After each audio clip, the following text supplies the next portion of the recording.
Hey guys, it's Pelican here and welcome to my Magicka Sorcerer PvP build video for the Clockwork City patch. This build is what I first used when the patch came out and it's still a very strong and effective setup.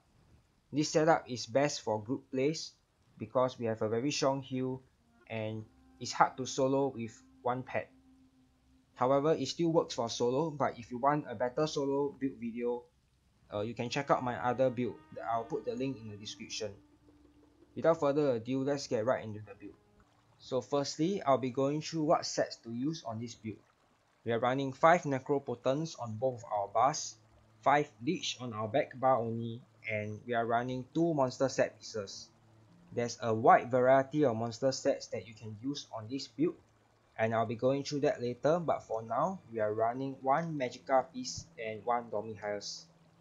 We are running 4 Impen on our small pieces with maximum Magicka glyphs, and for our big pieces we are running infused prismatic glyphs. On our jewelry we are running 1 recovery and 2 spell damage. On our front bar we are running a flame staff sharpened with shock enchantment. You can run Nirnhorn or infused if you want, it doesn't really matter. For the enchantment, you can also run weapon damage, oblivion damage, flame damage, or prismatic glyph. You can also run a poison if you like.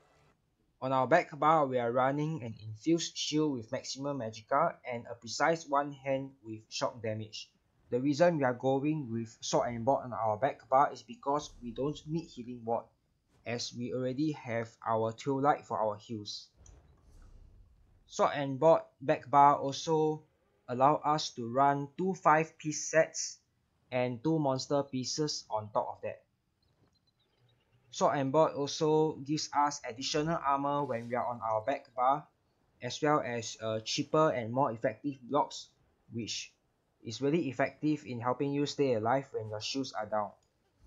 We also have 1k more max magicka on our back bar due to our magic enchantment on our shield, which really helps as our heals and our ward only scale off of maximum magicka and not your spell damage.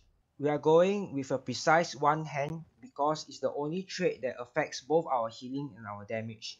Nirnhorn only increases your spell damage, so it doesn't affect our heals. You can also run defending, decisive, or powered. They are all very good traits. Necropotence is pretty much best in slot for any Magicka sorcerer that is running a pet, because it gives us a lot of maximum magicka even after the recent nerf.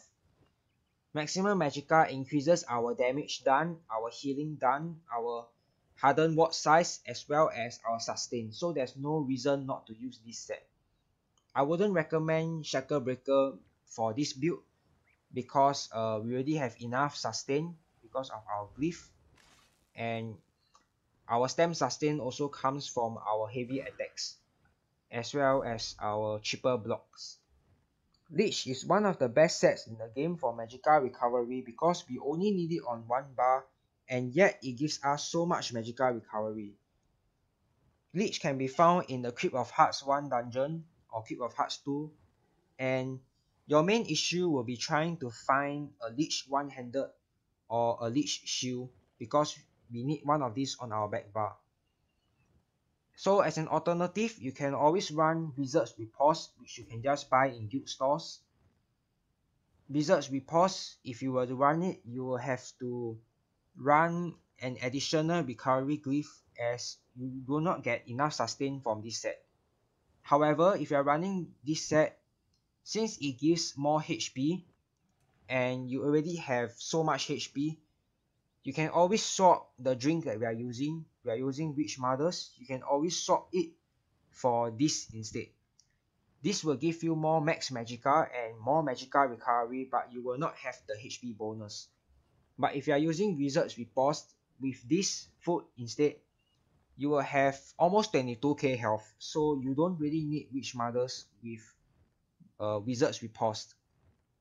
As mentioned earlier, we have a wide variety of monster sets to choose from, but what I'm running right now is a Max Magicka piece and a Dormihaios piece. So this increases our maximum magicka as well as our stamina. which is really helpful since we don't have very high stamina, as we are not running Shackle Breaker or Try Food. Alternatives. The best alternative in my opinion is Blood Spawn. Blood Spawn gives you a lot of stamina recovery. You have more than enough stamina recovery with Blood Spawn. It also gives you ultimate and resistance when you take damage. And one thing a lot of people might not know is that Blood Spawn procs when your hardened ward takes damage or any damage shield. So it doesn't have to be like Pirate Skeleton where it only procs when your health takes damage. You can also run Engine Guardian. Engine Guardian is a really good set for duels. The maximum magicka helps greatly as well. And if the projectiles land on the pile of enemies, it can do a lot of AoE damage. It is 3 projectiles, each doing 7k, which is approximately 21k damage every 6 seconds. In my opinion, Shadowrend is the second best alternative. Shadowrend gives us more magicka recovery, allowing us to drop 1 recovery glyph for more spell damage. But most importantly, Shadowrend applies minor maim to all enemies hit. It also does a considerable amount of damage. Shadowrend is very strong in duels. Most people will say that it is not strong in open world because it's only single target. But actually the Shadowrend has an AoE attack that also applies the maim to all enemies hit. So if you are in an enclosed area and there are a lot of melee opponents on you, Shadowrend can AoE attack all of them and apply the maim to all of them, greatly reducing any pressure you take. It is effectively a 2-piece wizard riposte. Shadowrend can also proc Necropotence when it's up, so when your pet dies, you still have Shadowrend to keep your maximum magicka at where it is. If you are looking for more pure damage, Slimecraw is definitely the way to go, as it gives you more spell crit and increases your damage done by a flat 8%.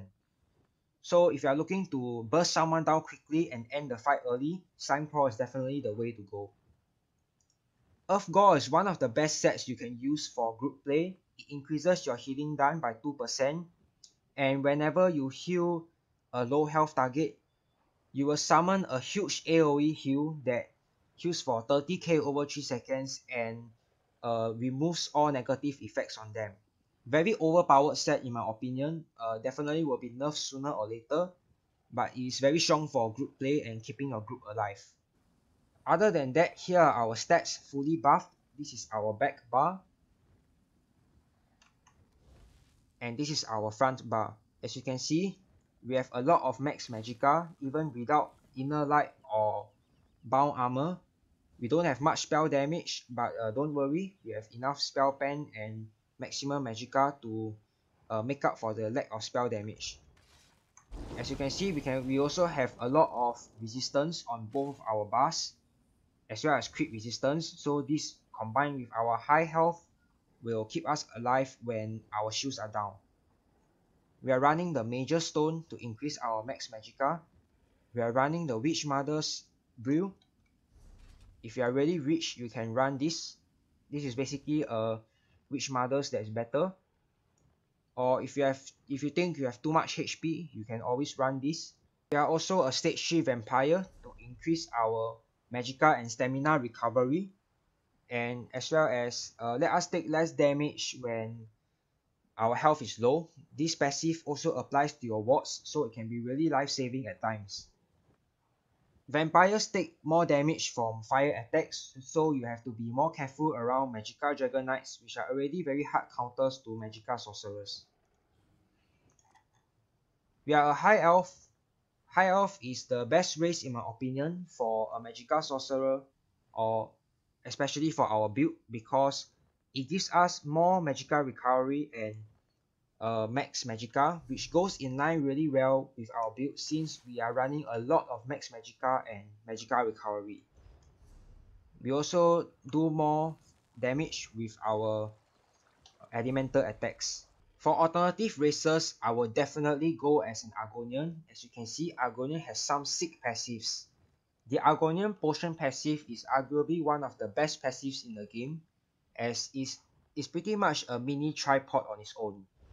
We are not running any tripods, so our stem sustain is not that good. Argonian will help with that sustain. Argonian also has increased healing received and healing done, which is really helpful in groups, because you will not only be dishing out more heals, but you will also be receiving more heals from your teammates. Argonian also has more resistance to poison and disease, which can really save you from being ganked, because that's what people usually gank with when you are unprepared or when you are mounted and you do not have your wards up. The extra resistance in poison and disease will really help with that. Argonian also has more max health, which allows you to run this, and of course, yes, more swim speed. You can also be a Breton. Breton also has 10% more max magicka like High Elf, and it has 3% cost reduction on spells. But in my opinion, High Elf is still better because the magicka recovery passive stacks better with our increased magicka, with our very high magicka recovery. Breton also takes a lot less damage from spells when their shields are down. So Breton is a very good choice, but I will still recommend High Elf. So unless you need to make a DC sorcerer, I recommend High Elf. So since Argonian is naturally from EP and High Elf is from the AD, you can make this build in any alliance you want. Next, I'll be going through and explaining the bar setups for this build. There are a lot of skills on the build that can be swapped out for a wide variety of other skills, just like our monster sets, which makes this build really versatile as you can have skills slotted for any type of situation. So firstly, on our front bar, we are running the Twilight, Crystal Frax, Flame Reach, Haunting Curse, Endless Fury, and Dawnbreaker. We are running Twilight on both of our bars. You can use the heal on the front bar, but the heal has a higher tooltip and it crits more often on the back bar, so only use it on the front bar if you need to. Other than that, the Twilight also hits quite hard and is quite strong in duels. Most importantly, you must keep the Twilight alive, and because without it, you won't have the Necropotence proc and you won't be able to heal at all. So this is your only heal, so you have to keep the Twilight alive. I'll be going through how to control and command the Twilight later on. Crystal Frax, this will be our main burst. Pretty standard issue, not much explanation needed. Just make sure to cast it only when it procs. We have Flame Reach. Flame Reach is our CC for our front bar. Do take note, unlike our previous build, you can't spam this skill because it costs too much as we are not using the master staff and it doesn't do enough damage, so only use this when you need to. Alternatives, you can run Elemental Blockade, which is very good in tight situations like in towers. You can also run Pulsar to debuff enemies or Elemental Drain. Haunting Curse, this will be our time burst. You will need to time this with Crystal Frax to burst effectively. I will not recommend the other morph. I know we are using a pet, but the pet is not doing a lot of damage. We are not using the scam, so the other morph is kind of unnecessary. This morph is better. Endless Fury, this will be our execute. You can apply this before, and when the enemy falls below 20% while the debuff is still up, they will explode and deal a lot of damage, which can also proc Implosion.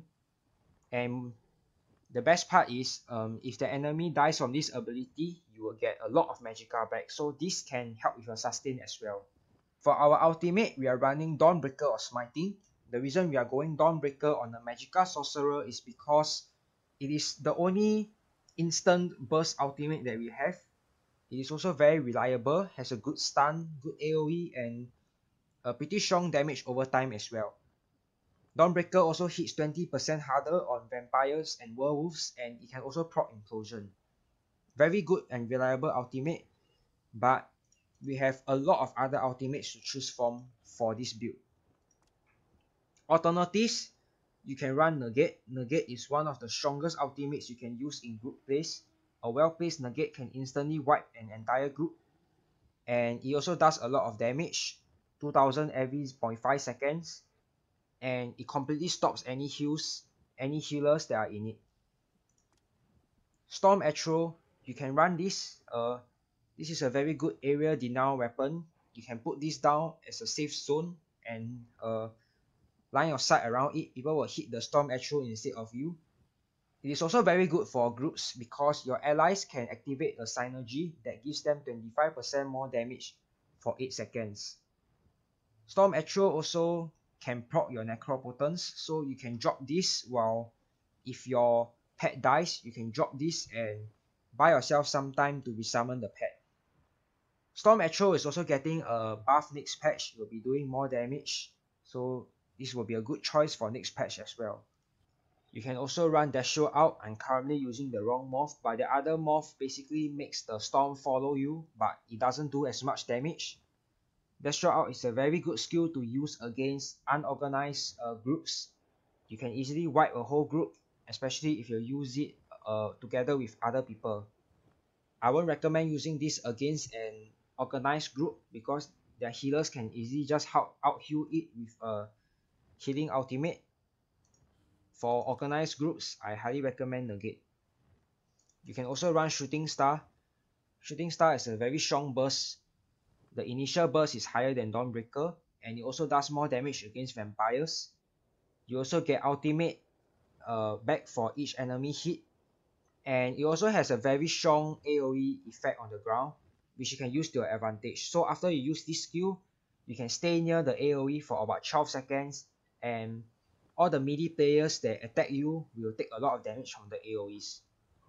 Another thing to note, having Meteor slotted also increases your max Magicka and Magicka recovery, so you also get a slight passive increase in damage for your other skills.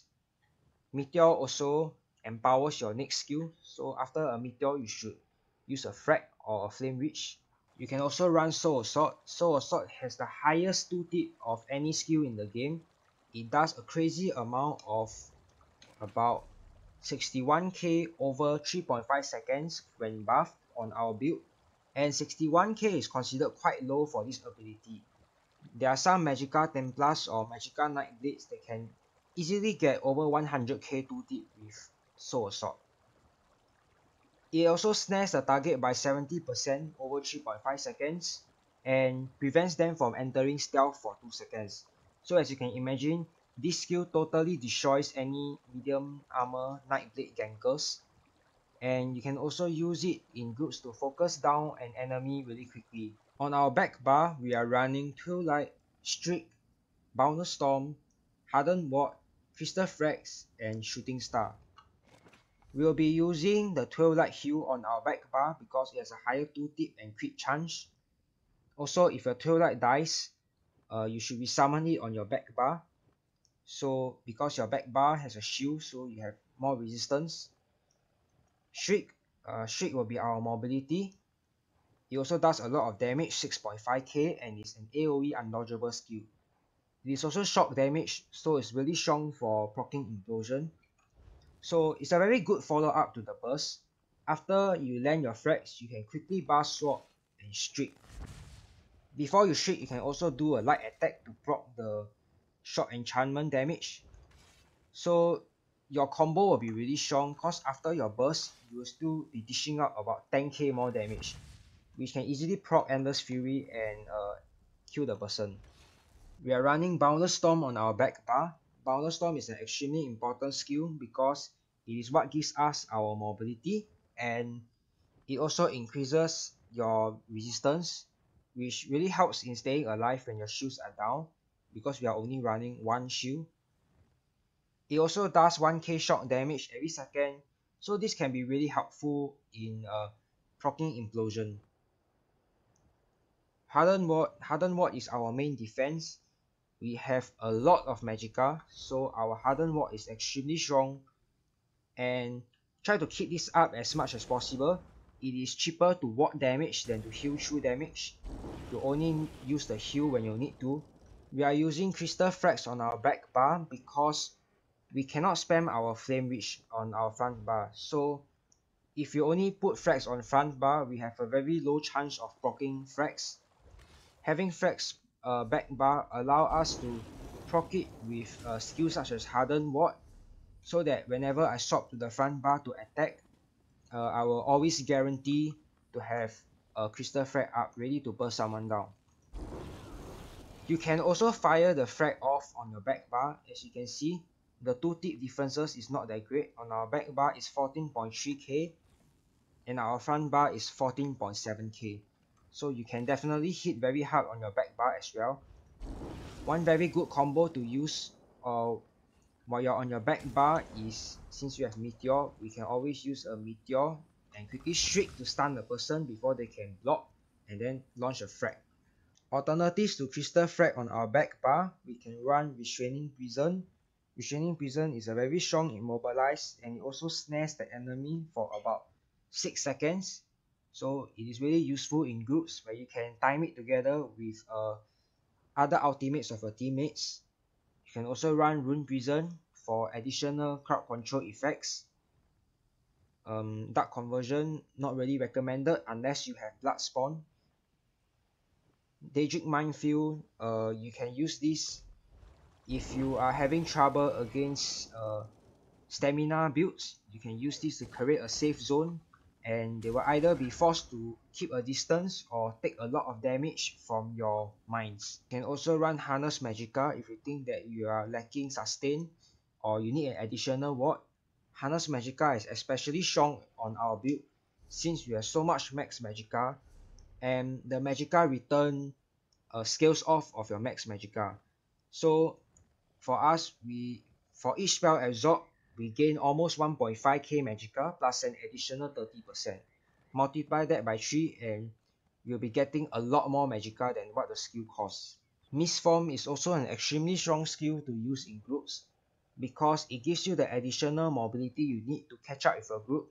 As a Magicka sorcerer, you do not have purges, so you cannot purge snares or immobilizers. So if you are in trouble or if you can't catch up to a group, you can quickly pop a Mistform and move to safety. Do take note that if you are using Mistform, you will need stage 4 Vampire to make the cost cheaper. You should also use the Mobility Morph, the one that gives you Major Expedition.